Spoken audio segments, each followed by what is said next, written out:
Baik, Siapa? Karena yang bos lagi hangat aja.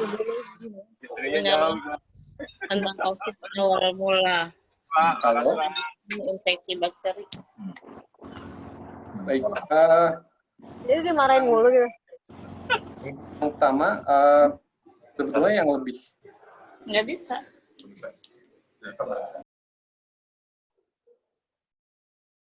halo, ya.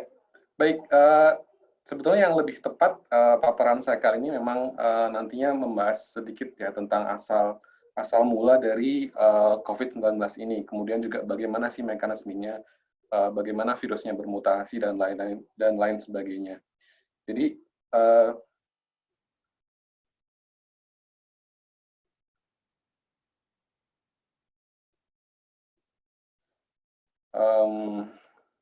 ini stuck.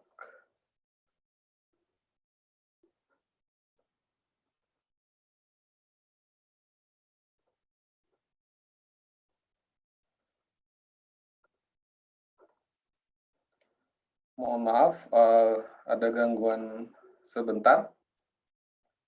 Jadi sekedar perkenalan, saya sebagai staf peneliti di bidang mikrobiologi di Pusat Penelitian Biologi LIPI.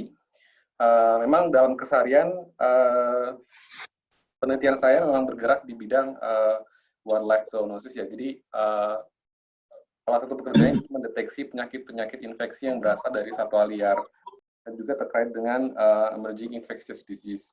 Jadi kalau Bapak Ibu lihat di sebelah kiri screen itu kantor saya dari 3 bidang, kemudian bidang botani, mikrobiologi, dan zoologi. Kemudian sebelah kanannya itu beberapa contoh penelitian yang sedang saya kerjakan. Jadi saya mendeteksi sebenarnya penyakit-penyakit apa sih yang bisa ditimbulkan dari adanya perdagangan satwa liar itu. Kalau kita lihat itu adalah ular gitu ya, ular, tokek, dan masih banyak satwa liar lain yang memang beresiko. Baik, Pak Sugini, saya bantu di sini Pak untuk materi bisa ditampilkan di layar. Oke, siap. Sedikit pengertian dari zoonosis itu adalah penyakit infeksi yang dikeluarkan secara alami ya dari hewan vertebrata ke manusia. Jadi tidak semua hewan. Kalau misalkan itu dari semut ya berarti bukan. Jadi hanya hewan vertebrata yang didefinisikan sebagai penyakit zoonosis. Kemudian sekitar 60% penyakit infeksi yang ada memang zoonosis atau berasal dari hewan. Dan lebih dari 2/3-nya berasal dari satwa liar. Contohnya apa satwa liar? Bisa dilihat di gambar, ini ada kelawar, kemudian juga monyet. Kalau yang di sini deskripsinya sebagai monyet ekor panjang ya. Kemudian juga ada pun gorila dan banyak satwa liar lain termasuk tikus, kemudian juga anjing liar. Nah, kemudian bagaimana mungkin penyakit tersebut yang asalnya dari hewan, tapi ternyata bisa menjadi penyakit ke manusia. Jadi penyebab utamanya adalah memang karena adanya spillover ya, atau tumpahan ya penyakit dari satwa liar tersebut ke manusia.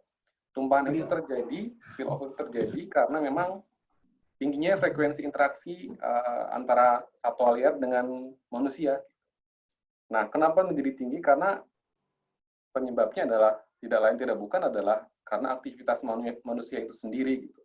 Jadi mulai dari perubahan lahan, kemudian juga deforestasi, kemudian industrialisasi, urbanisasi, dan lain sebagainya, yang tentunya memicu ketidakseimbangan ekologis atau lingkungan, yang pada intinya satwa liar tersebut berekspansi ke populasi manusia. Dan banyak contohnya dari beberapa studi, misalkan Lyme disease di Amerika Serikat, itu kan timbul karena fragmentasi hutan, kemudian deforestasi di Amerika Latin, kemudian juga hinterlanjut di Australia. Nah, bagaimana dengan COVID-19? Memang teorinya COVID-19 memang bersumber dari satwa liar juga. Nah, kita akan bahas nanti. Yang pertama kita sedikit review timeline-nya. Jadi pada awalnya memang pada tanggal 30 Desember tahun kemarin memang dilaporkan bahwa ada pasien pneumonia yang memang tidak diketahui penyakitnya itu dari mana. Nah, setelah melakukan penelitian, akhirnya memang sepertinya penyebab dari pneumonia ini adalah jenis baru. Nah, kemudian penyebabnya tersebut diisolasi virusnya, kemudian juga pada akhirnya diketahui memang penyebab penyakit ini atau virus ini memang belum pernah ditemukan sebelumnya. Langsung pada sekitar tanggal 1 Januari 2020, karena diduga ini dari satwa liar, Huanan Seafood Market yang berada di Cina ditutup, dan setelah itu banyak rentetan peristiwa lainnya yang hingga saat ini yang COVID-19 ini sudah menjadi pandemi dan umum terjadi di negara di dunia. Nah, perbedaannya antara COVID-19 dengan MERS dan SARS, kalau dari secara gejala klinis mungkin hampir serupa, akan tetapi tingkat fatality rate-nya mungkin yang membedakan. Gitu. Diprediksi memang COVID-19 ini akan memiliki fatality rate yang lebih rendah dibandingkan dengan SARS yang sekitar 10%, kemudian MERS yang sekitar 30%. Gitu. Nah, kita akan sedikit bahas tentang asal-usul dari COVID-19 ini. Jadi, COVID-19 ini adalah nama penyakitnya, kemudian SARS-CoV-2 itu adalah nama virusnya. Jadi, semoga nggak bingung. Nah, berdasarkan hasil analisis genomik dari virus yang sudah diisolasi dari pasien pneumonia tadi, ternyata hasil tersebut dibandingkan dengan genom dari coronavirus yang ada saat ini.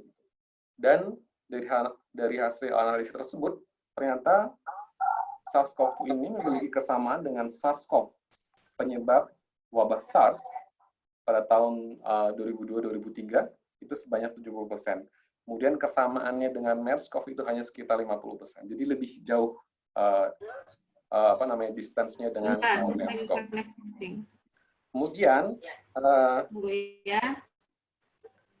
Kemudian selanjutnya ternyata SARS-CoV ini kesamaan juga dengan coronavirus yang berasal dari kelelawar dan terenggiling. Nah, kesamaan ini mengindikasikan bahwa SARS-CoV ini memang berasal dari kemungkinan besar memang berasal dari kedua satwa liar tersebut, gitu ya. Itu kelelawar dan terenggiling. Nah, sebetulnya ada 7 coronavirus yang dapat menginfeksi manusia, terutama di saluran pernapasan. Dan semuanya memang berasal dari satwa liar, terutama kelelawar dan tikus. Hanya 4 yang memang ini bersirkulasi pada populasi manusia, artinya umum dijumpai sebagai penyebab flu biasa. Kemudian 3 yang lainnya, yaitu SARS-CoV, MERS-CoV, dan SARS-CoV-2 inilah yang memiliki fatalitas tingkat mortalitas yang lebih tinggi. Nah, natural host-nya atau reservoir alaminya tikus ataupun kelelawar, kemudian intermediate host-nya ini yang bervariasi, gitu. Jadi secara singkat bisa dijelaskan bahwa kemungkinan besar kalau SARS-CoV-2 memang virusnya awalnya berasal dari kelelawar. Kemudian ada teori yang menyatakan dari kelelawar virus tersebut bertransmisi ke mamalia yang lain, yaitu pangolin atau terenggiling. Nah, dari terenggiling ini yang kemungkinan bertransmisi kembali ke manusia. Jadi ada transmisi dari hewan ke manusia terlebih dahulu, kemudian setelah itu transmisi dari manusia ke manusia yang lain menjadi lebih umum. Nah, kemudian terkait dengan klasifikasi coronavirus, jadi SARS-CoV-2 ini penyebab COVID-19, COVID-19, itu satu spesies dengan SARS-CoV, yaitu penyebab SARS, wabah SARS pada tahun 2002-2003 di Cina. Mereka satu spesies, tapi berbeda spesies dengan MERS-CoV. Jadi, kurang lebih ada sekitar 39 spesies coronavirus, dan 6 spesies diantaranya dapat menginfeksi manusia. Bisa dilihat di sini, terkait dengan spesies SARS-CoV-2, yaitu di sini. Mereka satu spesies dengan SARS-CoV. Sedangkan jenis coronavirus yang lain berbeda spesies. Nah, kemudian bagaimana SARS-CoV-2 menginfeksi manusia? Jadi, kalau secara umum dari human coronavirus ini, kalau SARS-CoV-2 dia berikatan dengan reseptor ACE2 di sel manusia, dan itu sebetulnya umum tidak hanya dijumpai pada saluran pernapasan manusia. Jadi awalnya ada penempelan reseptor, kemudian terjadi fusi membran yang memungkinkan RNA itu masuk ke dalam sel manusia. Kemudian terjadi ada proses transkripsi, translasi, hingga penyusunan kembali badan dari virus tersebut ya, yang mulai dari nukleokapsidnya, membrannya, kemudian spike-nya, termasuk juga envelope. Nah, setelah itu virus sudah berkembang biak dan rilis keluar dari sel dan menginfeksi sel yang lainnya. Gitu.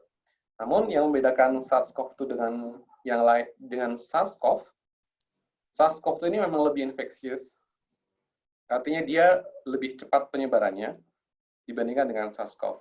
Mengapa? Karena diduga kuat memang pada SARS-CoV-2 ini memiliki mekanisme lain selain ACE2, yaitu dia memiliki furin cleavage site, di mana dia memudahkan fusi membran, yang dengan ini tingkat infeksinya bisa menjadi sekitar 10 kali lebih kuat. Bahkan ada paper yang menyebutkan lebih efisien hingga 1000 kali dibandingkan dengan SARS-CoV.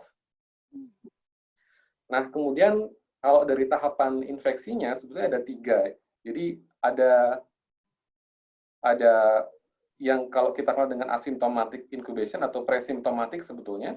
Jadi memang ketika virus itu sudah masuk ke saluran pernafasan melalui hidung misalkan, dia belum langsung menimbulkan gejala. Jadi ada masa inkubasi yang kurang lebih bisa sampai 14 hari. Nah, banyak tidaknya virus yang masuk ke tubuh itu ternyata juga berkaitan dengan tingkat keparahan dari virus tersebut. Jadi kalau kita kira-kira ya, berarti yang paling rentan terkena virus load yang banyak atau jumlah virus yang banyak adalah mereka yang berada di garda terdepan penanganan COVID-19 ini, yaitu tenaga kesehatan, di mana mereka berhadapan langsung dengan banyak pasien yang mungkin menyebabkan viral load-nya atau jumlah virus yang masuk bisa lebih banyak, dan memang pada akhirnya nanti menimbulkan tingkat keparahan yang lebih. Jadi ada early stage, kemudian severe stage. Jadi yang pada gejala ringan memang dia berkaitan dengan haplotype, jadi human leukocyte antigen kalau tidak salah. Jadi pada tahap ini, pada tahap early stage ini sebetulnya ketika kita meningkatkan sistem imun kita, virus bisa dilawan. Tapi kalau sistem imun kita nggak bagus, akhirnya masuk ke tahap yang lebih parah gitu, yang dimana sistem imun tubuh kita dikerahkan semua gitu untuk melawan dari virus tersebut gitu. Bahkan teori yang terakhir menyebabkan bahwa sebetulnya tingkat keparahan dari COVID-19 ini yang bisa menyebabkan kematian memang salah satunya disebabkan karena sitokin gitu. Karena efek dari sitokin storm ini. Jadi memang sitokin ini bisa membunuh sel-sel dalam tubuh kita sendiri. Jadi dia tidak membunuh virusnya malah. Nah, ini pada gejala yang lebih parah bisa SARS-CoV-2 ini bisa menyerang mulai dari paru-paru, kemudian liver, ginjal, intestine, brain, kemudian mata, kemudian hidung, dan berkaitan juga dengan heart dan blood vessels. Bahkan yang terakhir, testis juga bisa dapat berefek negatif gitu ya ketika kena SARS-CoV-2 gitu. Jadi dokter menyarankan untuk segera cek fertilitas gitu, dan ini menakutkan gitu ya sebetulnya.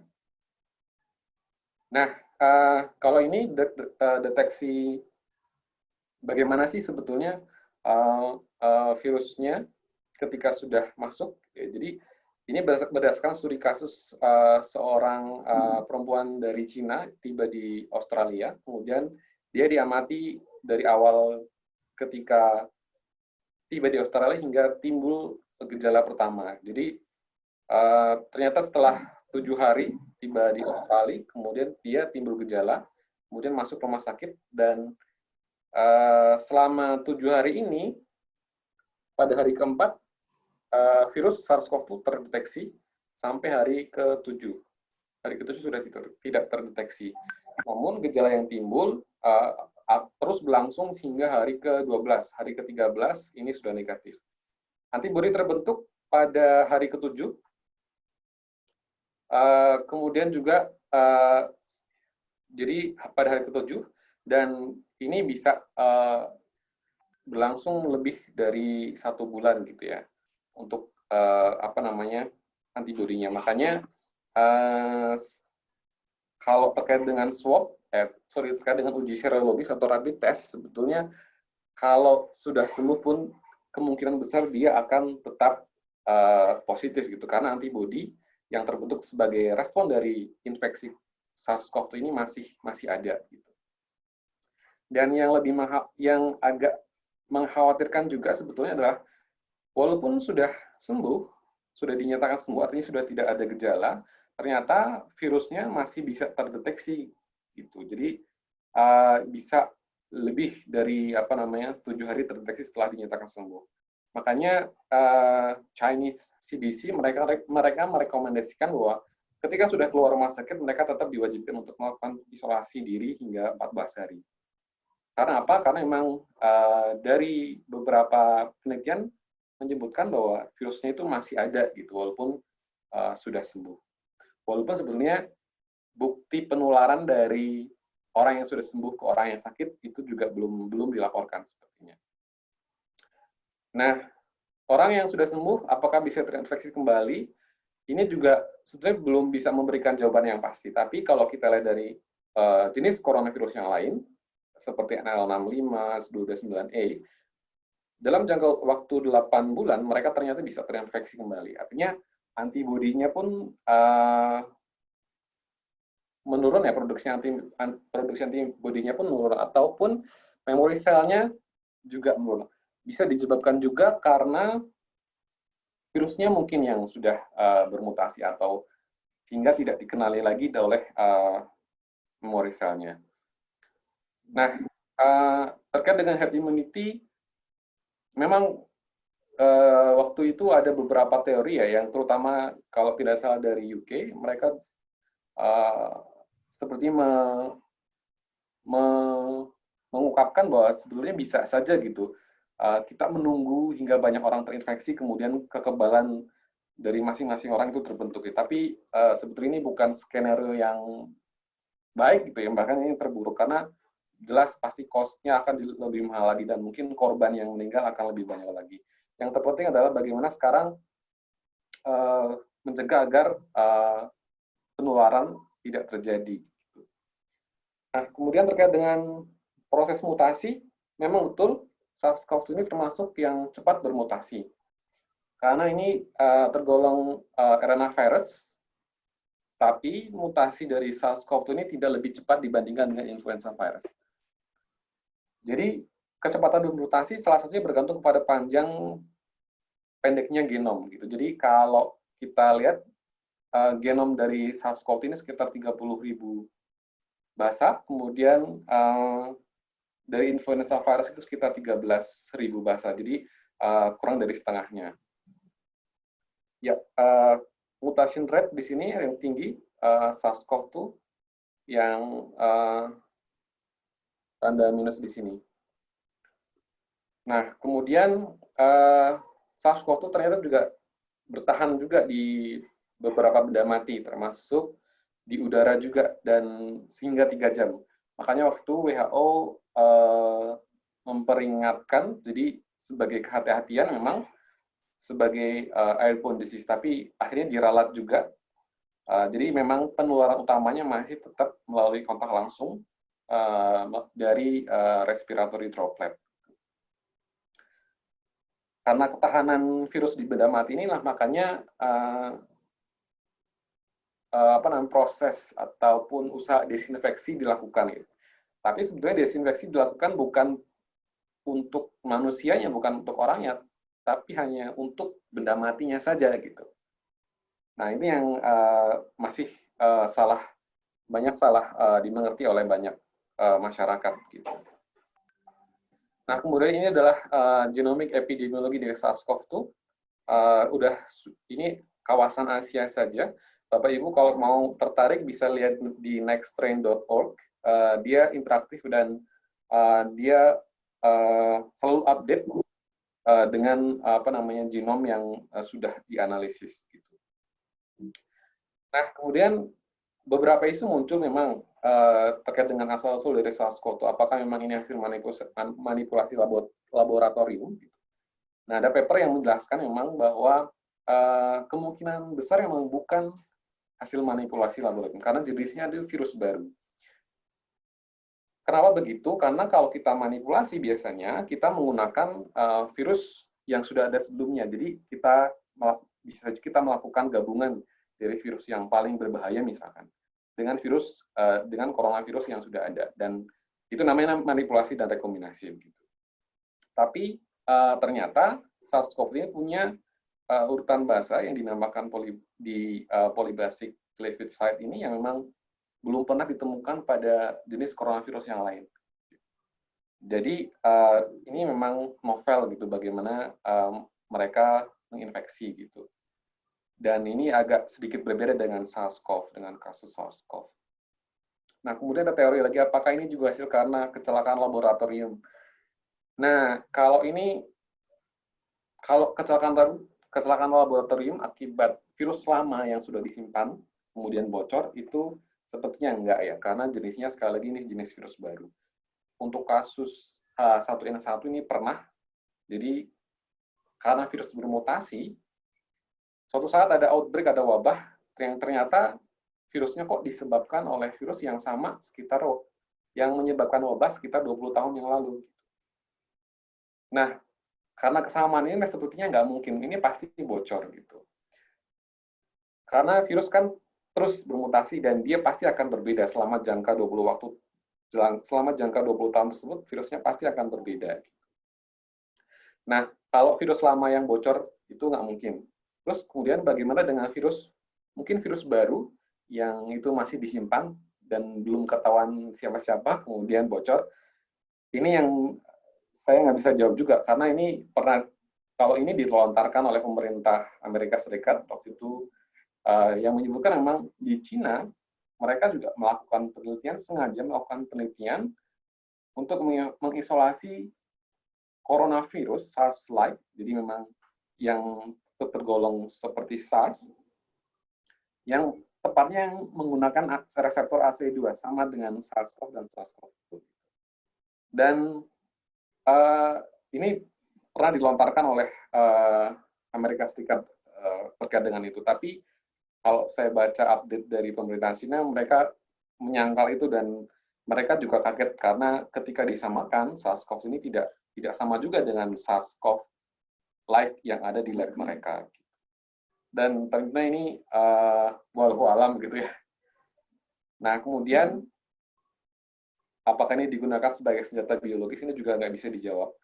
Yang jelas ketika ada wabah muncul, tidak hanya SARS-CoV atau COVID-19, ketika MERS ataupun SARS, HIV/AIDS muncul sebagai wabah juga, itu juga penuh dengan teori konspirasi. Dan memang kalau demikian susah untuk dibuktikan.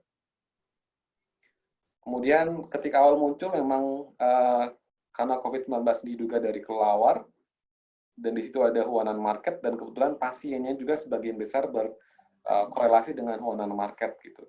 Tapi ternyata teori terbaru menyebutkan Huanan market ini hanya sebagai booster saja. Jadi penularan virus awalnya itu dari luar Huanan market, kemudian akhirnya yang terinfeksi tersebut masuk ke Huanan market, akhirnya menularkan ke penularannya terbanyak itu dari pasar tersebut ya. Karena kita tahu banyak orang berkerumun di situ, kemudian juga yang akhirnya juga menyebar ke seluruh penduduk gitu. Nah, pada awalnya memang disebut ada penelitian memang yang menyebut bahwa COVID-19 ini monoetnis, jadi hanya menyerang orang ras dari Cina gitu, tapi segera terbantahkan karena memang ternyata sekarang sudah menjadi pandemi gitu, bahkan di siapapun dimanapun bisa terkena gitu. Tapi memang kalau kita lihat contohnya di sini data dari pemerintah Italia, memang jumlah fatality rate atau mortalitas dari penderita laki-laki itu jauh lebih tinggi dibandingkan dengan perempuan. Demikian pula ketika obat SARS, ternyata laki-laki itu lebih beresiko daripada perempuan. Dan penyebabnya diduga kuat memang karena respon imun yang diberikan antara laki-laki dan perempuan juga, kemudian ada behavior atau juga lifestyle dari laki-laki dan perempuan yang memang mungkin berbeda, seperti contohnya adalah smoking history. Kemudian kenapa tingkat kematiannya itu berbeda-beda, karena ya memang ini bisa disebabkan oleh bagaimana penanganan dari pasien tersebut. Kemudian juga disebabkan oleh demografi pasien, apakah pasien tersebut punya riwayat penyakit bawaan lain ataukah tidak gitu. Dan memang banyak faktor lain yang beresiko gitu. Terutama memang usia pasien dan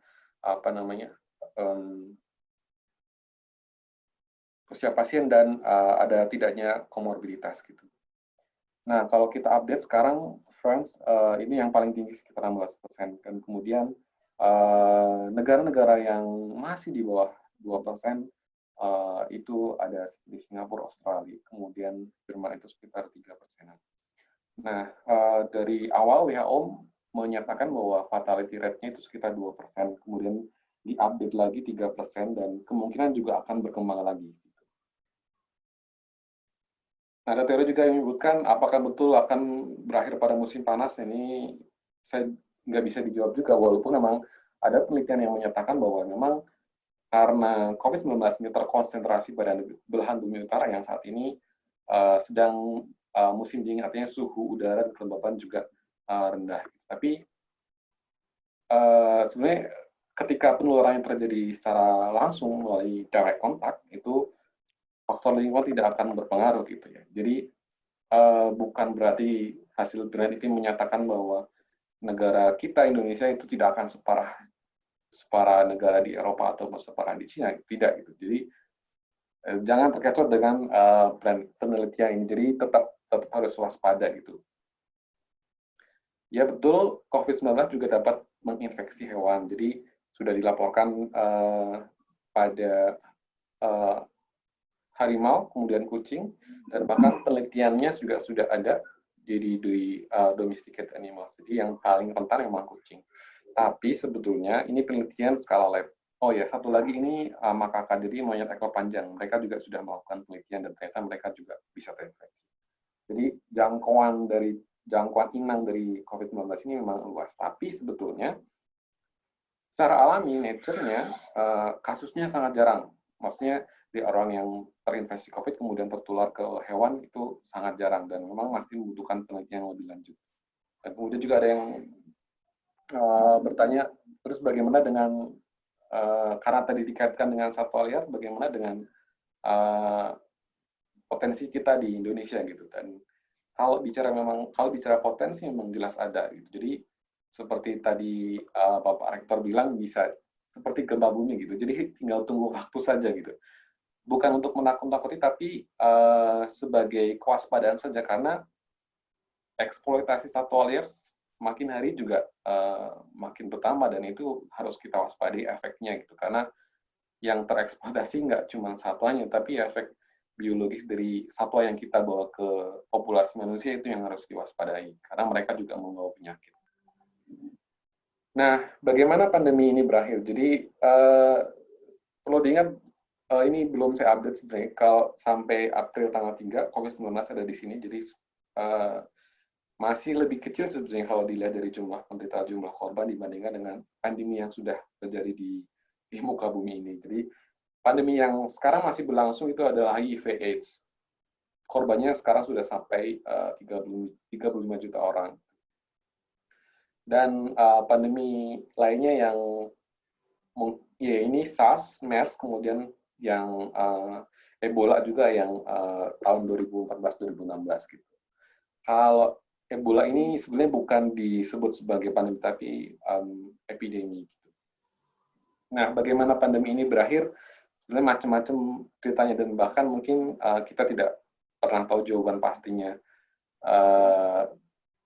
seperti apa, terutama yang memang sudah terjadi di sebelum abad ke-19.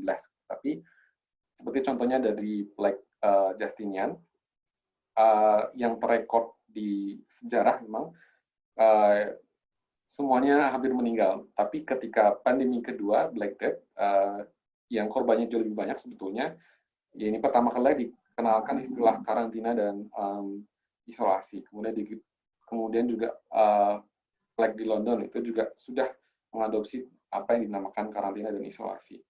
Kemudian smallpox ini yang jadi pandemi. Kalau ini berakhirnya juga belum lama sebetulnya, dan ini dengan berkat kesuksesan dari vaksinasi gitu. Nah, terkait dengan COVID-19 sebetulnya usaha sudah banyak dilakukan ya. Kita istilahnya ingin melandaikan kurva. Jadi dengan intervensi dengan physical distancing kita ingin mengurangi beban dari rumah sakit, mengurangi korban juga, tapi memang nanti akan lebih lama gitu, berakhirnya. Gitu. Upaya langkah farmasi sudah dilakukan ya, dengan saya kira semua negara sudah melakukan upaya pengembangan obat ataupun vaksinnya, kemudian antibody treatment dan upaya non farmasi seperti ya personal protective gitu, seperti hidup bersih dan sehat, kemudian juga melakukan desinfeksi pada benda-benda, kemudian juga physical distancing dan travel restriction gitu. Nah, mungkinkah nanti akan ada penyakit baru? Iya, mungkin.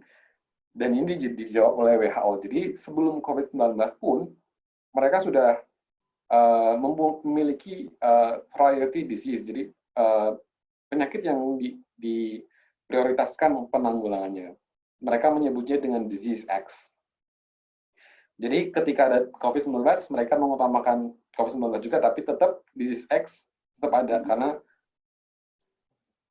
kemungkinan besar memang nanti akan ada gitu, karena bagaimana kita beraktivitas gitu ya, aktivitas manusia yang banyak yang menyebabkan men-trigger gitu kemunculan penyakit-penyakit baru. Mungkin itu agak bagaimana kita mengelak susah juga ya, tapi bagaimana kita mencegah atau memperlambat ya, yang semoga saja dengan usaha tersebut tidak akan terjadi, tidak muncul lagi penyakit infeksi baru. Itu dengan konsep One Health. Artinya kita juga menjaga kesehatan lingkungan kita, gitu, tidak merusaknya, gitu, tidak mengganggu satwa liar yang memang sudah di sana. Kemudian ya tidak melakukan deforestasi berlebihan, tapi kita juga harus melestarikan juga. Kemudian juga dengan menjaga kesehatan manusia juga dan hewan juga, ya, termasuk dengan program sanitasi, kemudian food security dan agriculture yang tentunya ini mempertimbangkan sebagai sebuah satu konsep One Health, jadi kesehatan baik itu manusia, kemudian hewan maupun lingkungan, yang intinya akan mengupayakan bahwa semuanya pun akan berjalan dengan seimbang gitu. Demikian paparan singkat dari saya. Saya serahkan kembali ke moderator. Baik, terima kasih Pak Sugi. Baik, kurang lebih pemaparannya sangat cukup bermanfaat ya Pak. Ini juga sudah banyak sekali tanya jawab di kita saat ini live di Facebook juga Pak. Jadi ada banyak tanya jawab dari Facebook maupun dari teman-teman dosen yang ada di meeting Zoom ini. Ya, baik, untuk yang pertama ini saya karena banyaknya pertanyaan, jadi saya tidak memberikan semua penanya kepada narasumber langsung ya. Jadi saya hanya akan membacakan dan mungkin nanti Bapak bisa menjelaskan kepada kami terkait dengan beberapa pertanyaan yang ditanyakan. Siap. Pertanyaan yang pertama dari Bapak Zulfikar dari Fakultas Hukum. Beliau menanyakan, menurut Bapak, penyebaran virus COVID-19 dari hewan kelelawar yang tadi itu seperti apa? Kemudian jadi siklus penyebaran ke manusianya itu seperti apa? Gitu. Baik, dari teori yang dipublikasikan di jurnal Nature, jadi teorinya sebetulnya awal mulanya memang virusnya ada di kelelawar. Jadi sebetulnya ketika ada di kelelawar, virus tersebut mungkin saja belum bisa menginfeksi manusia karena masih nature ya. Ketika sudah mengalami proses mutasi, virus tersebut bisa saja menginfeksi manusia. Jadi teorinya kapan mutasinya terjadi bisa jadi dari ketika kelelawar coronavirus itu berada di kelelawar, kemudian kalau berinteraksi dengan hewan perantaranya, misalkan saja tenggiling gitu, dan itu mengalami proses mutasi lagi setelah transmisi tersebut, dan sehingga akhirnya dari tenggiling itu jump ke populasi manusia. Kita tahu tenggiling ini merupakan salah satu komoditas sebagai obat Chinese medicine gitu ya. Sebetulnya tenggiling ini sudah dilarang perdagangannya karena memang ini tergolong yang hewan satwa yang terancam punah gitu. Tapi prakteknya masih tetap ada di sana. Dan memang diduga memang tenggiling juga diperjualbelikan di pasar sana. Jadi mekanisme detailnya sebetulnya masih menjadi pertanyaan banyak kalangan ya. Tapi yang jelas dugaan awalnya memang ada proses transmisi dari animal to animal, yaitu dari kelelawar ke tenggiling atau ke reservoir perantaranya, kemudian dari reservoir perantara itu ada transmisi ke manusia. Nah, kemungkinan lainnya setelah diproses transmisi ke manusia ini mengalami mutasi kembali coronavirusnya.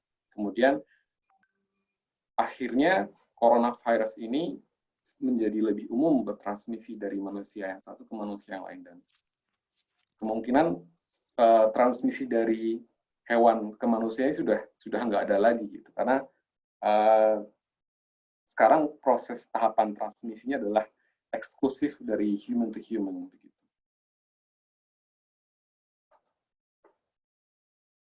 Begitu. Baik, terima kasih Pak. Untuk pertanyaan selanjutnya Pak, ini dari Ibu Lala Indawati dari Fikes. Bagaimana penyebaran virus melalui media kertas, Pak? Kemudian bagaimana cara aman memperlakukan dokumen rekam medis di rumah sakit atau puskesmas, di mana rekam medis di sini berupa kertas yang digunakan tenaga medis untuk mencatat riwayat pengobatan pasien, kemudian akan dikelola dan disimpan oleh petugas rekam medis. Apa yang harus dilakukan agar media kertas tersebut tidak menulari petugas? Seperti itu, Pak. Gini ya, sama seperti di lab saya gitu ya. Saat ini juga sedang terlibat proses pengujian pengujian COVID gitu. Jadi memang kertas semua diletakkan di situ ya, termasuk komputer. Jadi tidak boleh keluar dari ruangan gitu. Kita pun kerja selalu menggunakan gloves, selalu menggunakan pelindung diri gitu. Jadi tidak diperankan untuk membawa kertas ataupun membawa kertas dari ruangan tempat kita bekerja atau tempat kita bekerja dengan patogen-patogen berbahaya. Dan ketika keluar pun kita juga harus melakukan harus melakukan sanitasi mandiri gitu ya, seperti ya membersihkan tangan, kemudian juga mandi gitu, terutama kalau kita sudah pulang. Jadi memang dari beberapa studi memang dijelaskan bahwa SARS-CoV ini memang bertahan di kertas juga gitu, di cardboard gitu ya, dan memang bahkan WHO juga sudah memperingatkan bahwa dari uang pun itu sebenarnya berpotensi. Makanya kalau dari uang misalkan, nah itu kita harus punya tempat tersendiri gitu ya. Jadi kalau kita habis menyentuh benda-benda yang memang diduga kuat disentuh banyak orang gitu ya, ya kita harus segera cuci tangan dan tetap hindari menyentuh bagian wajah, terutama mulut, hidung, dan mata. Baik, terima kasih Pak atas jawabannya.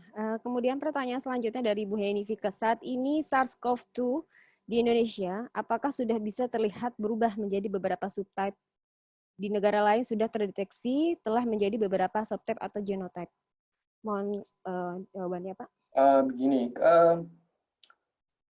setahu saya genomic analysis dari SARS-CoV-2 yang ada di Indonesia itu belum ada gitu, dan saat ini pun kami sedang melakukan proses itu gitu ya.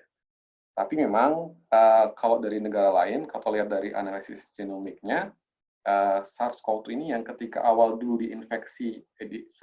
ketika awal dulu diisolasi pada bulan Desember dan dibandingkan dengan sekarang, memang sudah ada perbedaan gitu, sudah ada mutasi nukleotida yang terjadi. Gitu.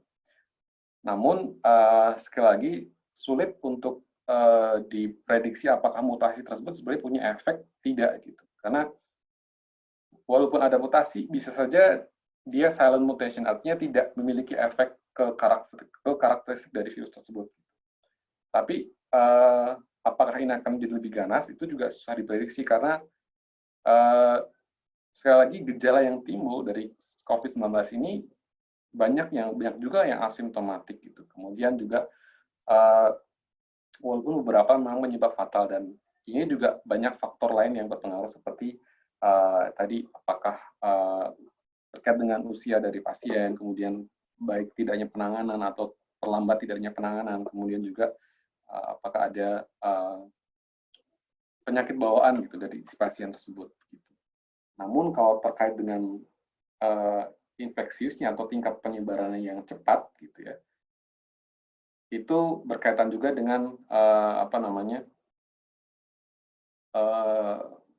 kalau dulu seperti contoh di Italia gitu misalkan, memang diduga kuat karena memang kenapa kasus infeksi di Italia itu cenderung lebih banyak, karena memang dari culture-nya di Italia cenderung mereka lebih suka berkumpul gitu. Sama seperti di Indonesia gitu ya. Jadi di satu rumah misalkan itu ada member of family-nya banyak, makanya penyebarannya cepat karena memang kerumunan masih banyak terjadi. Beda dengan culture di Jerman yang memang lebih banyak yang sendiri-sendiri gitu, yang lebih banyak yang individual. Gitu. Dan tentunya banyak faktor lain yang berpengaruh gitu terkait hal tersebut. Mungkin begitu. Iya, baik. Terima kasih Pak Sugiono atas jawabannya. Ini saya coba untuk membacakan pertanyaan dari Facebook ya Pak ya. Ini dari Pak Eman. Bertanya, jika virus tersebut terdapat pada seseorang yang memang tanpa gejala atau OTG dengan imunitas tinggi, berapa lama virus akan bertahan hidup? Itu Pak, mohon dijawab. Tidak tahu ya. Jadi belum saya tidak bisa jawab kalau pertanyaan itu. Tapi begini, memang rentang waktunya atau pre-inkubasi gitu ya, bahkan ada yang melaporkan hingga 27 hari gitu. Jadi selain dari 14 hari itu, jadi memang kalaupun dia terinfeksi memang terinfeksi COVID-19 melalui hasil swab, itu bisa saja, bukan swab ya, melalui uji serologi, rapid test gitu. Bisa saja dia masih positif gitu. Dugaannya dia juga sebenarnya udah sembuh sebetulnya. Kenapa? Karena kalau rapid test, dia hanya mendeteksi antibodi ya, jadi sebagai respon imun yang timbul setelah infeksi. Bisa saja dia, kemungkinan saja dia sudah sembuh, antibodi masih tetap ada, dan ketika dites menggunakan uji serologis, dia positif. Tapi sebelumnya, ketika positif itu kan perlu konfirmasi ulang lagi dengan uji PCR yang lebih valid gitu ya, nanti menentukan apakah virusnya betul-betul ada atau tidak. Dan memang ada tidak positif virusnya ini sangat bervariasi sekarang ini. Bahkan memang ya itu seperti saya bilang tadi, ada yang sudah mencapai 27 hari waktu inkubasinya. Jadi dia nggak memiliki gejala apapun gitu. Tapi walaupun demikian, kalaupun seandainya dinyatakan positif, tetap harus melakukan isolasi atau karantina mandiri gitu. Dan ini demi mencegah penularan yang lebih luas gitu, untuk kebaikan masyarakat luas gitu. Baik, terima kasih Pak. Ini juga ada pertanyaan lain Pak terkait dari laman Facebook kami. Adakah kemungkinan transmisi dari Ibu WK di sini? Adakah kemungkinan transmisi COVID-19 ini melalui makanan yang terkontaminasi? Mengingat beliau baru saja membaca paper terkait dengan virus COVID-19 ini yang ditemukan dalam feses manusia, namun tidak disampaikan mekanismenya. Itu mohon penjelasannya, Pak. Iya, SARS-CoV-2 ini memang terdeteksi juga di feses manusia ya. Tapi tidak hanya itu, di feses, kemudian di air liur, kemudian di darah, itu juga terdeteksi.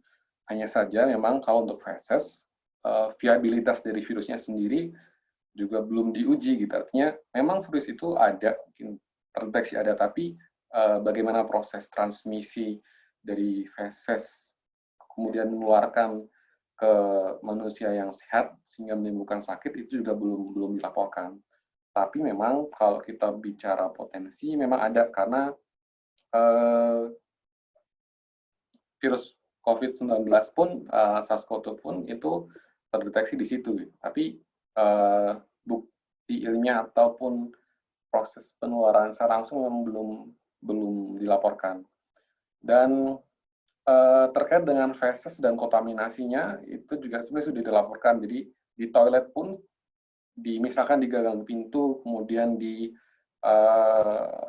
wastafelnya dari penderita di kamar pasien penderita COVID-19 pun itu terdeteksi gitu. Tapi ketika proses desinfeksi dilakukan, ternyata sudah tidak terdeteksi lagi. Gitu. Artinya upaya-upaya yang banyak dilakukan pun ternyata juga bermanfaat gitu. Artinya untuk mengurangi proses penyebaran COVID-19 ini. Baik Pak, artinya di sini kalau bisa dibilang bahwa proses desinfeksi tadi penting juga gitu ya Pak ya, untuk minimalisir itu. Ya, penting. Penting. Jadi terutama memang untuk benda-benda yang banyak disentuh oleh manusia ya, seperti yang ada di tempat umum ya, di public places. Jadi kayak misalkan gagang di KRL itu kan juga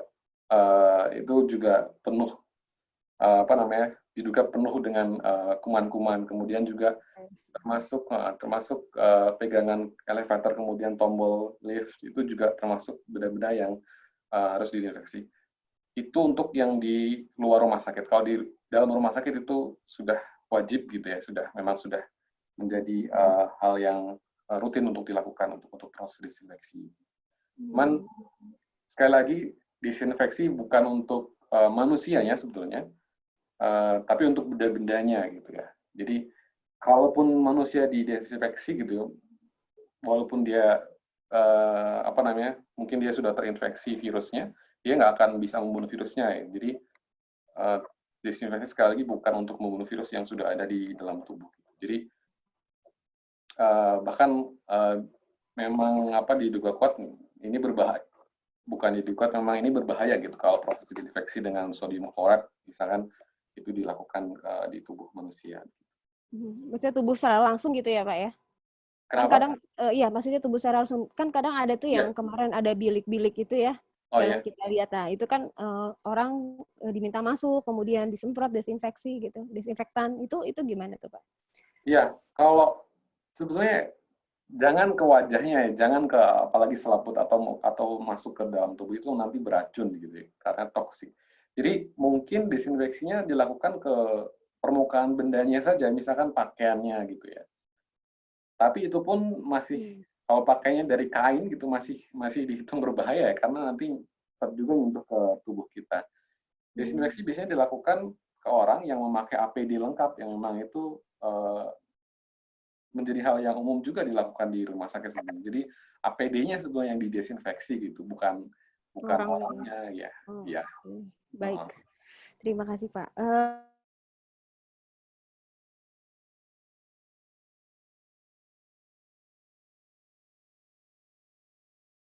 Halo.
Halo.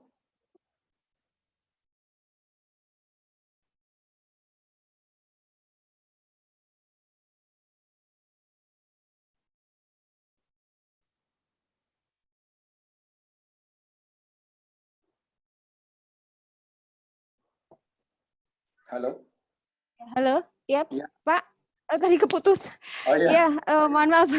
Tadi pertanyaannya gimana Pak terkait golongan darah O, apakah ini menjadi rentan terhadap kemungkinan terpapar virus COVID-19 ini Pak? Saya tidak tahu kalau untuk golongan darah O ya, apakah memang rentan atau tidak. Cuman dari studi yang sudah ada memang hanya laki-laki sih sebenarnya yang lebih rentan dibandingkan dengan perempuan. Kemudian yang lebih rentan itu juga yang sudah berusia di atas 60 tahun, yang memiliki penyakit bawaan seperti diabetes, jantung, hipertensi, kemudian kanker, itu lebih beresiko. Itu berdasarkan studi dari, lebih beresiko fatal berdasarkan studi dari pemerintah Cina. Oke, berarti justru faktor ini ya, apa namanya, jenis kelamin ya, seperti itu, kemudian comorbidity ya. Iya, Yang lebih utama. ya begitu dengan kasus SARS-CoV-2 dan SARS gitu. Baik, Pak.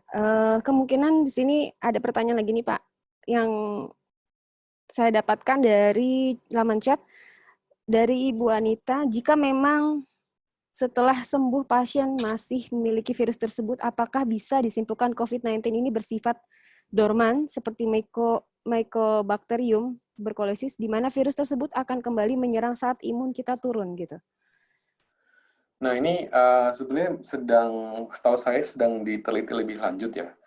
Karena memang pada awalnya ada beberapa kasus reinfeksi ya. Jadi orang yang sudah dinyatakan sembuh keluar dari rumah sakit, kemudian ternyata dia dinyatakan kembali positif COVID-19 gitu. Sebetulnya beberapa pakar menduga kemungkinan tesnya yang salah, kemudian juga betul tadi bisa saja virusnya ada dorman, tapi dia kemudian relapse gitu, jadi kambuh lagi. Tapi ini masih perlu penelitian lebih lanjut ya saya kira. Gitu. Jadi belum diketahui secara pasti begitu. Oke, baik Pak. Kemudian ada pertanyaan dari Bu Ari Anggarani di sini. Berapa lama virus COVID-19 bertahan di atas permukaan? Nah, kemudian kalau misalkan ada terima paket nih dari tempat di mana dia menjadi zona merah gitu ya. Kemudian diterima oleh kita, apakah aman? Terus bagaimana cara, mungkin ada trik-triknya seperti apa gitu Pak? Jadi kalau coronavirus secara umum, dia bisa bertahan hingga beberapa hari bahkan ya, jadi dari 2 jam sampai beberapa hari. Tapi itu sangat bergantung kepada faktor lingkungan juga, misalkan suhu atau temperatur, kemudian juga kelembaban, faktor kelembaban. Nah, untuk spesifik dari SARS-CoV-2 ini, jadi kalau kita lihat, saya ada slide-nya. Mungkin bisa di-share screen, Pak? Ya, sebentar. Baik.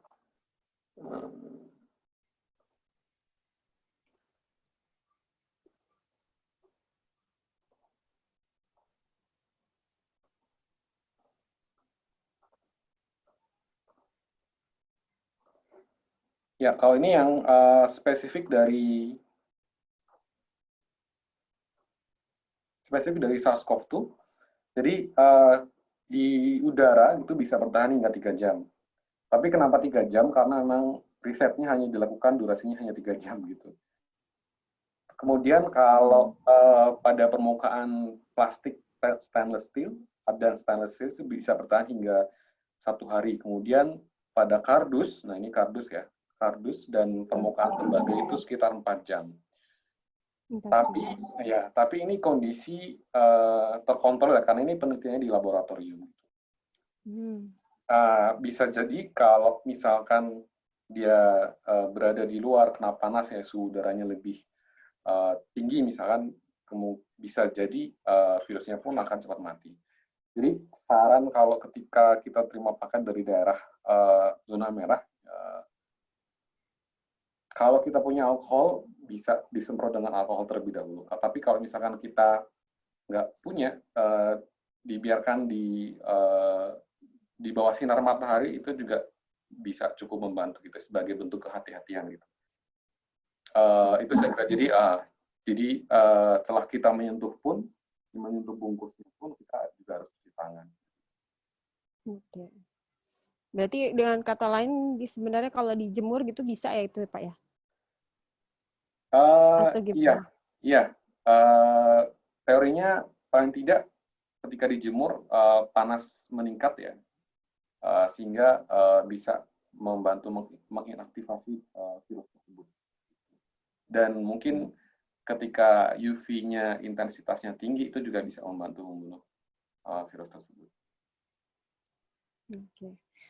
Baik, pertanyaan selanjutnya Pak, ini dari Bapak Ahmad Irfandi. Saya pernah membaca artikel bahwa virus corona itu ada tipe A, B, dan C. Nah, pertanyaannya tipe mana yang paling banyak di Indonesia dan tipe mana yang paling berbahaya? Seperti itu. Ya. Saya juga pernah membaca artikel tersebut, hasil penelitian tersebut, tapi itu sekitar datanya masih belum update. Jadi waktu itu hanya menggunakan 100 genom gitu untuk menganalisis dari tipe-tipe coronavirus SARS-CoV-2, dan saat ini sudah lebih dari 4.000 genom yang berhasil dianalisis, dan kalau kita lihat klaster-klasternya memang agak susah disimpulkan begitu ya. Dan sekali lagi kalau kita melihat di Indonesia, data genomnya setahu saya memang belum ada.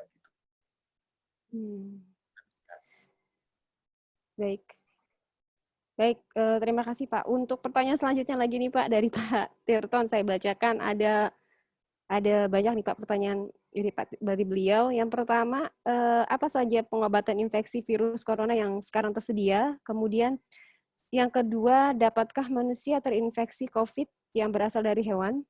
Kemudian dapatkah COVID-19 yang dari manusia menulari hewan peliharaan? Jadi sebaliknya. Kemudian apakah WHO mengubah saran perlindungan kesehatan dengan situasi yang makin meningkat di dunia?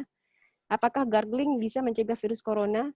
Kemudian yang keenam, info yang didapat di Cina, virus corona cuma 1 sel.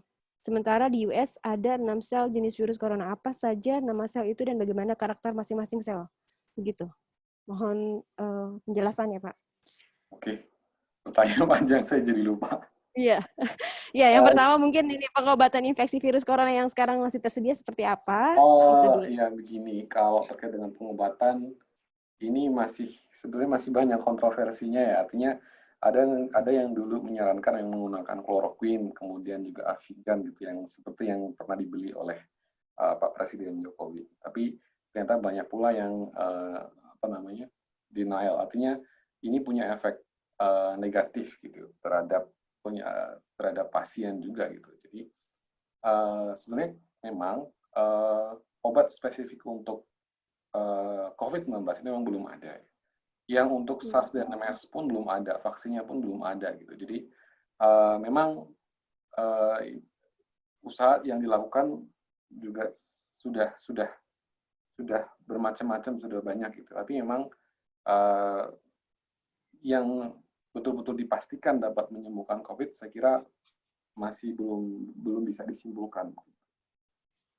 Kemudian kalau terkait dengan COVID-19 ini, memang ada laporan COVID-19 ini dapat ditularkan dari manusia ke hewan, gitu, seperti yang dilaporkan di Belgia. Kemudian si Nadia, harimau di New York, itu juga dilaporkan positif. Tapi kasusnya sekali lagi ini sangat jarang dan belum ada bukti ilmiah yang menyatakan bahwa dari manusia bisa tertular ke hewan, kemudian dari hewan bisa tertular lagi ke manusia.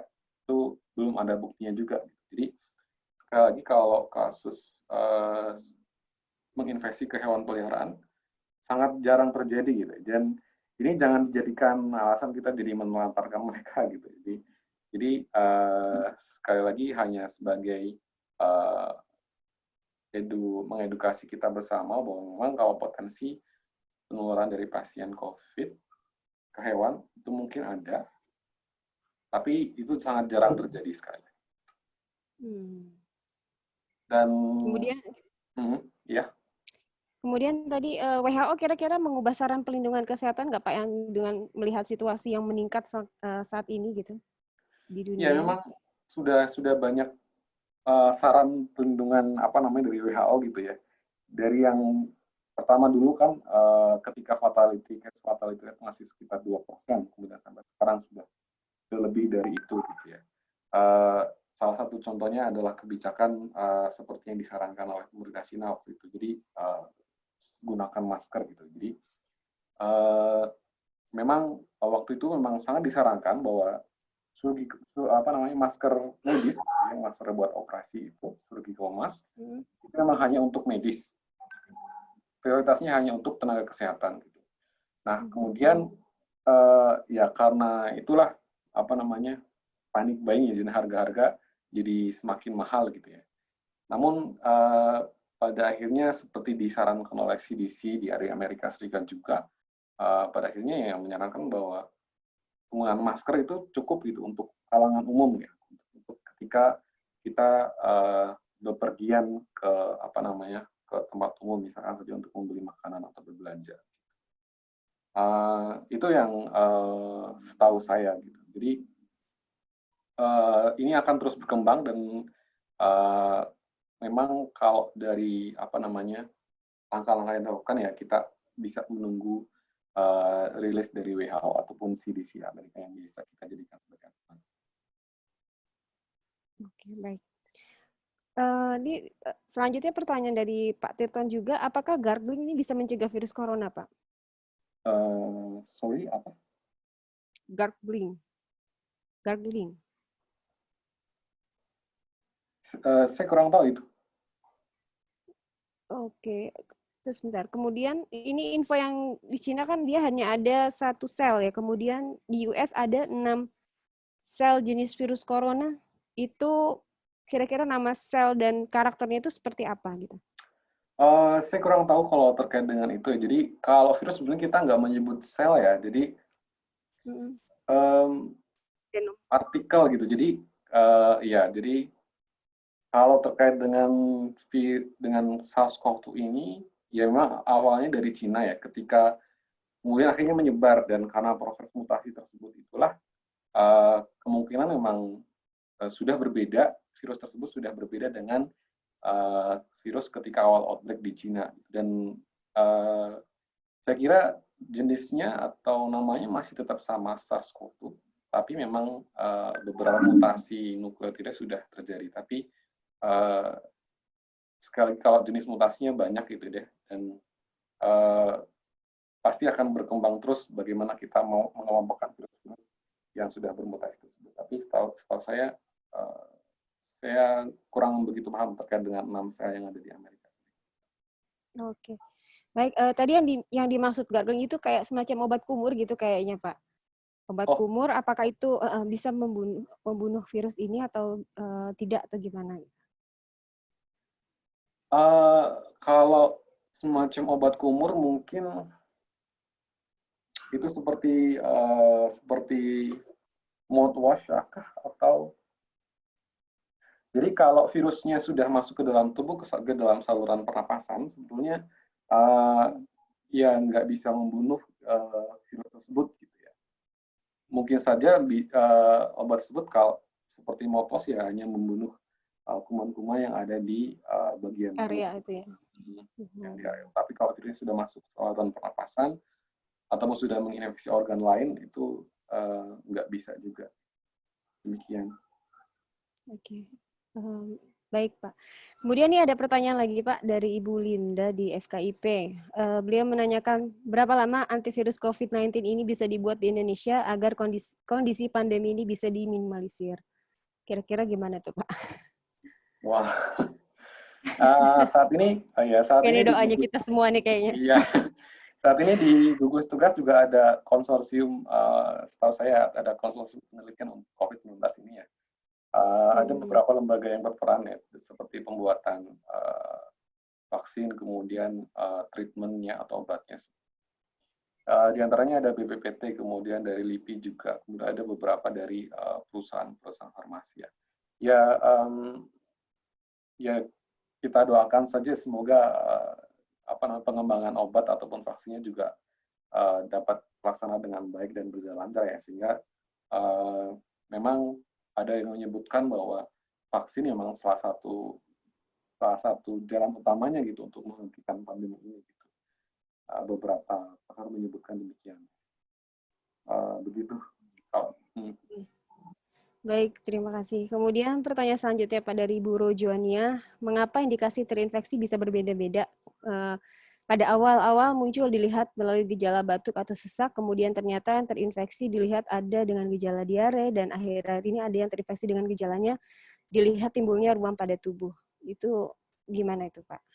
Iya, jadi memang dari penelitian terbaru yang menyebutkan bahwa karena tubuh manusia juga membawa organ-organ tubuh manusia membawa reseptor 2 ya, seperti yang tadi dijelaskan juga, maka SARS-CoV ini ternyata bisa menginfeksi atau bisa menginvasi organ-organ yang lain juga, termasuk di luar saluran pernapasan manusia. Makanya itu dapat dikatakan, bahkan ada yang pakar yang mengatakan bahwa ini sebenarnya belum pernah terjadi sebelumnya penyakit yang seperti ini. Hanya saja kenapa ada yang ringan, kenapa ada yang berat. Yang pertama mungkin karena dipengaruhi oleh viral load. Jadi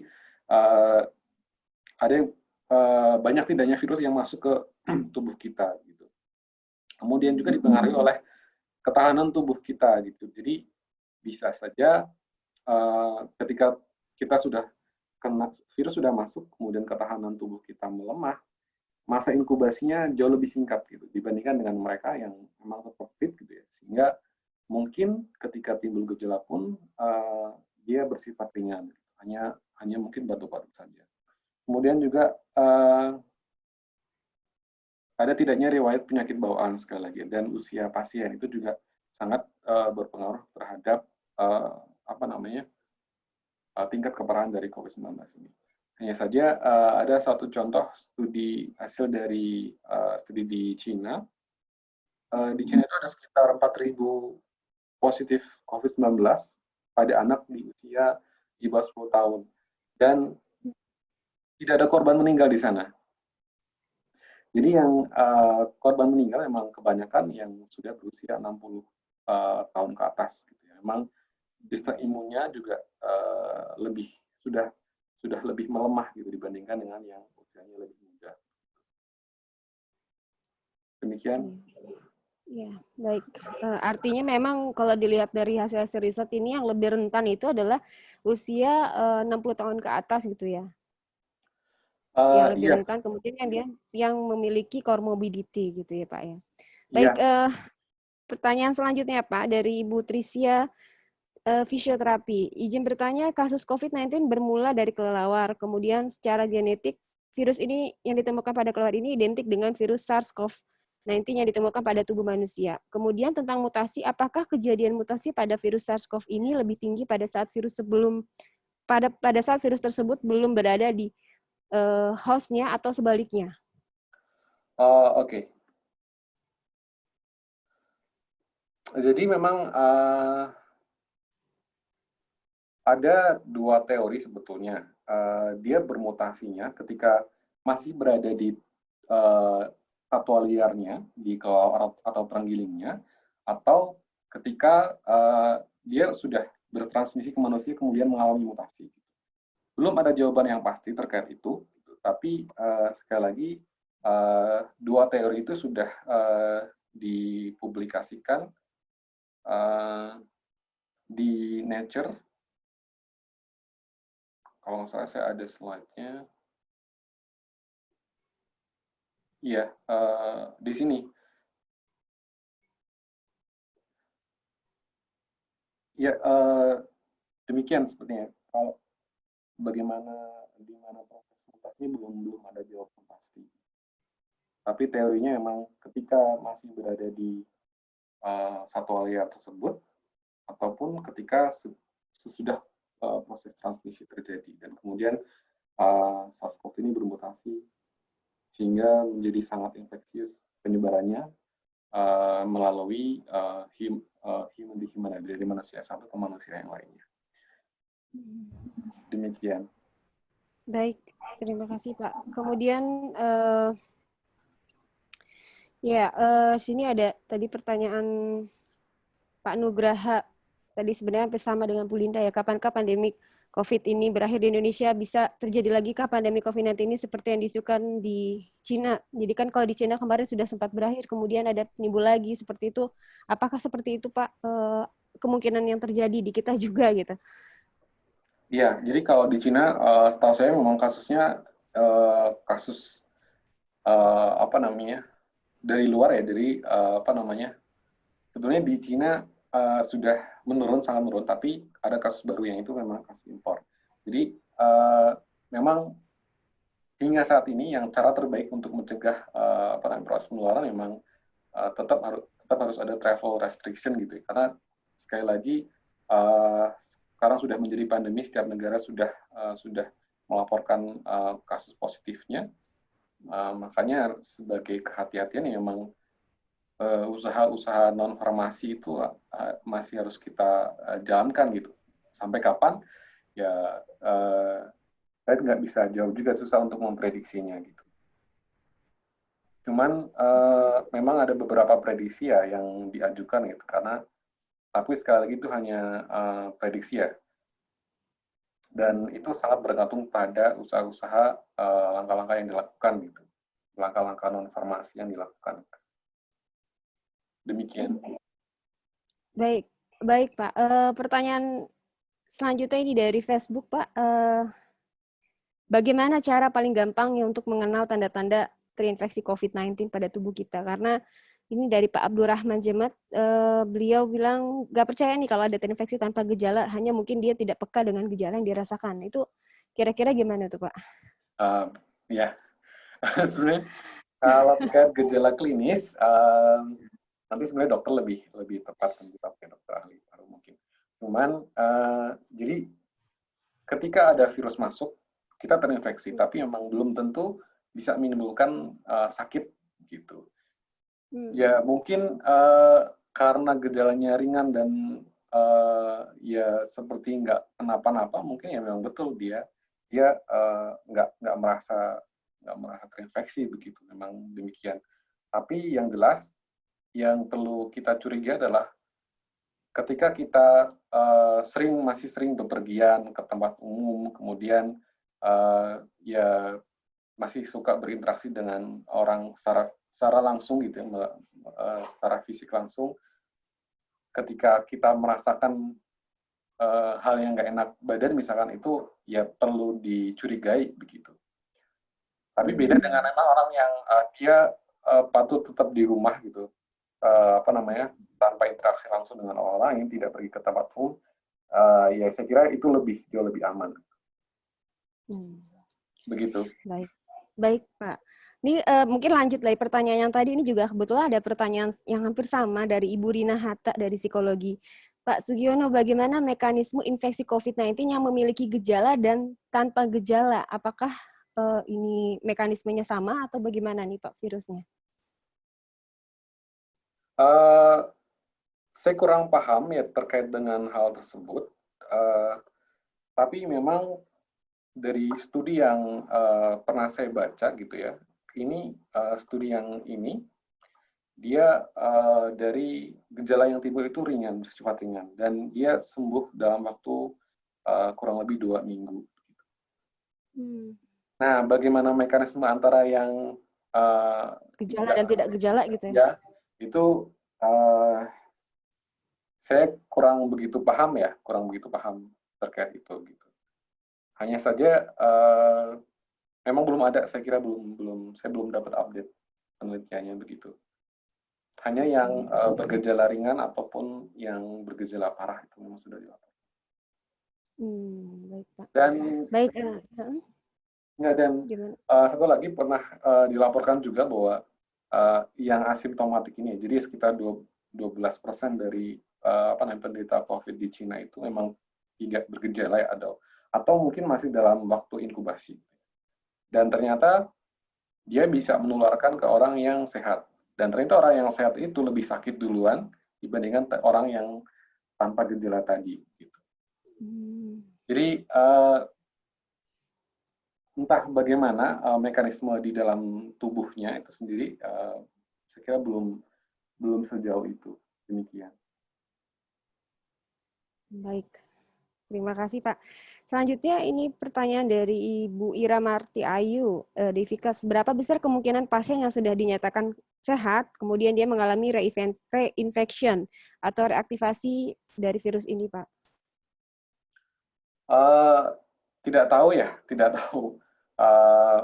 besar seberapa persen. Hanya saja memang mungkin kejadiannya sangat jarang ya, yang sudah pernah melaporkan kasus infeksi memang Cina, Jepang, Korea. Mereka sudah melaporkan. Tapi kalau secara general saya kurang paham terkait itu. Demikian. Oke.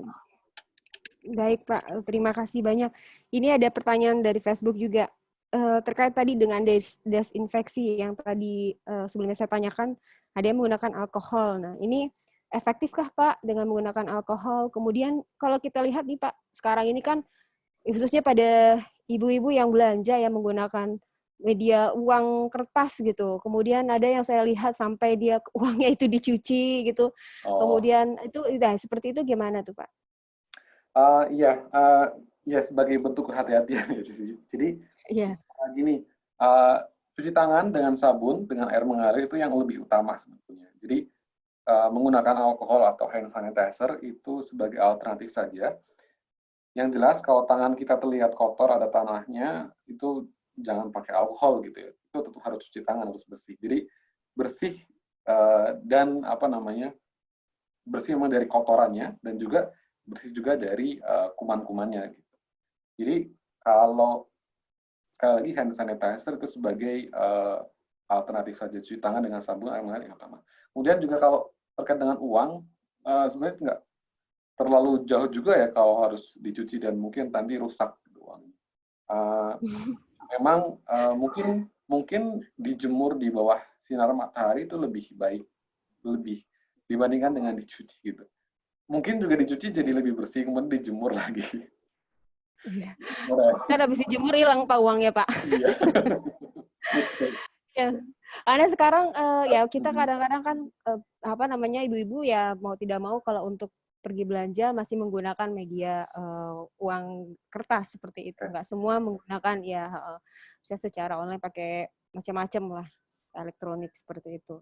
Artinya di sini bentuk kehati-hatian mungkin para ibu ya artinya setelah dari luar memang diharuskan untuk menjaga sanitasi diri, mencuci barang bawaan gitu Pak atau bagaimana? Karena kalau saya lihat bahkan ada yang sampai bawa makanan itu dicuci juga seperti itu. Dengan deterjen atau gimana Pak? Iya, jadi kalau uang tadi sudah ya, jadi kalau barang juga sudah ya. Jadi paling tidak kalau misalkan punya alkohol 70% ya disemprot. Kalau uang mungkin harus ditempatkan di tempat yang khusus saja gitu. Jadi memang setelah kita pegang uangnya, tempatkan tempat khusus yang itu kita nggak sentuh lagi. Kemudian kita cuci tangan gitu. Jadi kita setelah pegang apapun yang itu kotor, pernah dipegang banyak orang, itu selalu habis itu cuci tangan. Dan jangan sentuh itu lagi gitu. Dan selama belum cuci tangan, jangan sentuh bagian tubuh terutama muka dan jangan sentuh orang lain juga gitu. Ya, jadi yang utama itu. Jadi kalau misalkan barangnya kita terbungkus dari rumah, itu saya kira kalau nggak perlu dicuci-cuci lagi sih sebetulnya. Misalkan dilap dengan alkohol gitu. Kalau yakin kita sudah bersih gitu. Hanya saja memang kalau yang berasal dari luar, di tempat umum yang sudah disentuh banyak orang, itu patut kita waspadai. Gitu. Baik, terima kasih banyak Pak Sugi. Ini karena banyak juga pertanyaan-pertanyaan yang masih masuk, tapi waktu juga lah yang memisahkan kita. Ini kita sebenarnya ada polling terkait dengan materi ini. Mungkin bisa dibantu dari tim LPPM, Bu Umana dan Enrico. Ya. Di laman Bapak Ibu sekalian di situ bisa dipilih untuk terkait beberapa pertanyaan-pertanyaan berikut. Silahkan untuk melakukan polling dari mulai sekarang. Saya kasih waktu kurang lebih 2 menit lah.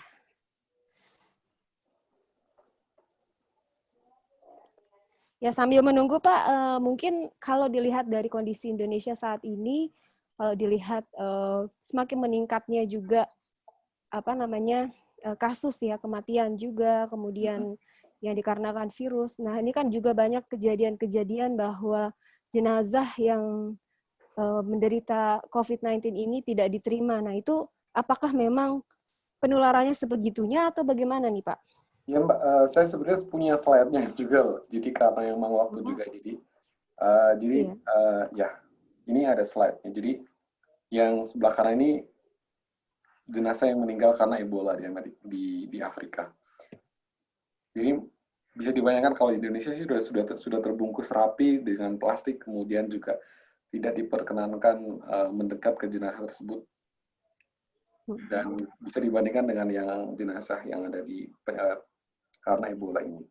Jadi memang jasad yang meninggal karena penyakit infeksi berbahaya, termasuk juga karena AIDS, karena Ebola, kemudian karena TBC gitu ya, itu memang masih beresiko untuk menularkan ke orang yang sehat. Itu bagi mereka yang berinteraksi langsung atau berkontak langsung dengan jenazah itu. Misalkan mereka yang memandikan atau mereka yang membungkus jenazah tersebut. Tapi ketika sudah dimakamkan, potensi penularannya ke manusia yang lain, terutama untuk yang berada di dekat area pemakaman itu nggak ada gitu. boleh dibilang nggak ada ya, karena bukti ilmiahnya pun saya sudah cari itu nggak ada. Belum pernah ditemukan pula kasus wabah yang setelah dimakamkan ternyata orang-orang yang di sekitar pemakaman menjadi tertular gitu, nggak ada. Yang berpotensi tertular sebetulnya adalah mereka yang berkontak langsung dengan dinas tersebut, sekali lagi ya. Jadi kalau terkait dengan penduduknya, saya kira nggak ya, nggak ada risikonya. Memang kalau dari studi pernah juga ada, jadi misalkan jenazah HIV/AIDS ini kalau belum dimakamkan ya, dia virusnya bisa bertahan hingga 6 hari gitu. Kemudian Ebola virus itu bisa bertahan hingga 7 hari gitu. Itu kalau belum dimakamkan. Nah, tujuan dimakamkan kan juga kan untuk membunuh virus tersebut. Artinya biar virus tersebut udah nggak ada inang lagi. Dan untuk di Indonesia pun, bahkan untuk di negara lain pun kan jasanya juga dibungkus plastik ya. Kemudian juga di petinya juga diplastikin lagi gitu. Itu juga untuk menjamin keamanan ketika transportasi dari rumah sakit ke ke pemakaman. Kemudian dibungkus plastik juga untuk mengantisipasi kebocoran gitu. Walaupun mungkin karena plastik kan nggak degradable ya kan. Iya, betul. Untuk mungkin degradasinya lama, jadi nggak akan merembes bocor kemana-mana gitu. Jadi saya kira sudah sangat aman gitu. Jadi tidak ada alasan lagi untuk menolak jenazah tersebut karena takut ketularan begitu. Berarti intinya sebenarnya yang risiko adalah pada saat memandikan jenazah itu gitu ya Pak ya? Betul. Yang berkontak langsung gitu ya. Jadi kalau misalnya dia dimakamkan di suatu lingkungan sih kurang lebih nggak risikonya nggak sebesar dengan yang memandikan seperti itu ya. Iya betul. Yang memandikan pun kan harus wajib memakai APD ya, pada protokol. APD. Ya, iya. Oke. Bahkan kalau nggak salah MUI juga kalau tidak salah baca tidak wajib dimandikan ya, cukup dengan tayamum saja gitu. Karena sekali lagi kalau memandikan pun proses beresiko karena kepercikan airnya, kemudian mungkin nanti menimbulkan droplet atau aerosol. Oh, oke. Saya kurang tahu detailnya di rumah sakit ya. Begitu. Baik. Terima kasih Pak Sugi. Ini hasil polling kita yang terkait dengan beberapa pertanyaan ya. Ya, penggunaan disinfektan ini sangat penting ya. Jadi memang kita semua sudah menyadari bahwa penggunaan disinfektan ini penting. Kalau di fasilitas umum mungkin pada benda mati gitu ya, Pak ya. Ya. Bukan langsung bukan langsung ke manusianya. Jadi memang dikhususkan pada benda mati yang memang sering dijamah oleh publik gitu ya. Iya. Kemudian forumnya di sini ternyata materi ini sangat bermanfaat sekali dari para partisipan di sini. Dan untuk mungkin tema berikutnya kita akan masuk ke forum ilmiah selanjutnya terkait dengan tema IT. Ya, karena dengan kondisi yang seperti ini kita tahu perlu adanya social distancing, kemudian dengan semakin meningkatnya ini perlu sanitasi diri, sehingga karena pentingnya ini semua, ya kita sama-sama harus bisa menjaga diri gitu. Mungkin tadi yang dijelaskan juga terkait dengan yang ibu-ibu yang belanja ya, nanti mungkin perlu sangat aware ya terkait dengan ketika selesai belanja masuk ke rumah harus seperti apa. Ya, karena memang tadi tidak boleh langsung megang sana sini, ya kalau bisa membersihkan diri dulu gitu ya Pak ya. Mandi ya. Iya, mandi kemudian ganti barang bajunya. bawaannya ganti baju. Nah, untuk pencucian baju ini gimana nih Pak? Pencucian baju dengan deterjen saja sudah cukup atau gimana? Dengan deterjen sudah cukup sih Mbak sebetulnya. Memang ada penelitian yang menyatakan kalau kita tambahin dengan bleaching kayak pemutih misalkan, itu akan lebih banyak lagi virus yang terbunuh. Tapi saya kira dengan deterjen saja sudah cukup. Oke, baik. Ini materi ini sangat bermanfaat Pak. Jadi paling tidak kita mengisi bukan kekosongan ya, di WFH ini dengan materi ini kita jadi tahu sebenarnya mekanismenya seperti apa dan kita lebih aware meskipun kita jangan sampai kita jadi juga takut juga, tapi paling tidak kita dalam upaya menjaga diri ya. Baik, saya serahkan kepada Ibu Umanah sebagai selaku pembawa acara pada hari ini. Baik, terima kasih Bu Evi. Terima kasih juga Bapak Sugi atas pencerahannya tentang pemaparan mekanisme infeksi COVID-19. Banyak sekali yang kita dapat ya informasi terkait dengan COVID-19 ini. Baik, kalau begitu saya juga mengucapkan terima kasih kepada Bapak Ibu partisipan yang sudah menyempatkan berpartisipasi dalam forum ilmiah dosen ini. Semoga semua dapat manfaatnya. Kalau kita akhiri ditutup dengan membaca Alhamdulillah. Ada Pak Rozi. Kalau ya, silakan Pak Rozi. Pak Rozi masih di sini? Kalau masih ada, silakan Pak Rozi untuk menutup acara ini. Silakan Pak. Ada Pak Rozi? Pak Rozi masih ada? Pak? Iya. Saya? Ya. Benar ya? Ya. Silakan Pak. Pak Sugianto Saputra, terima kasih banyak untuk kontribusi ilmunya di dalam forum ilmiah ini sehingga kita bisa mendapatkan banyak pencerahan untuk apa itu COVID, bagaimana COVID, mengapa COVID, atau hal yang bisa kita harapkan ke depan bahwa ada ide yang sangat menarik yang bagi kami bisa kita buatkan ya untuk suatu bentuk penelitian ataupun juga seluruh prodi akan bisa semua ini akan kepada rekan kolega di dosen-dosen Saunjung akan bisa mendapatkan hal-hal yang baru yang nanti ke depan juga akan bisa sesuai akan terakomodasi dan terakomodasi pada setiap bisa mengembangkan baik untuk dalam pengembangan. Demikian, terima kasih banyak Pak Sugi Saputra dan juga rekan-rekan semuanya. Dengan demikian, tutup ini dengan alhamdulillah. Alhamdulillah. Silakan. Ya, baik, terima kasih Pak Rozi. Saya rasa cukup sekian ya acara kita hari ini. Saya pribadi atas nama pribadi Umana dan tim LPPM mengucapkan mohon maaf apabila ada kesalahan atau kekurangan dalam penyajian forum ilmiah dosen kali ini. Wabillahi taufik, wassalamualaikum warahmatullahi wabarakatuh. Terima kasih Pak Sugi. Waalaikumsalam warahmatullahi wabarakatuh. Sama-sama, makasih banyak. Terima kasih Pak Sugi. Di lain kesempatan Ya, nanti kita undang lagi. Bisa riset bareng nih Pak. Oh, boleh. Pak Sugiono, matur sembahun sangat untuk semuanya ya. Iya Pak. Sehat selalu, bukan selalu Pak. Iya, makasih banyak. Mohon maaf kalau banyak kekurangannya presentasinya. Alhamdulillah ya, matur sembahun sangat.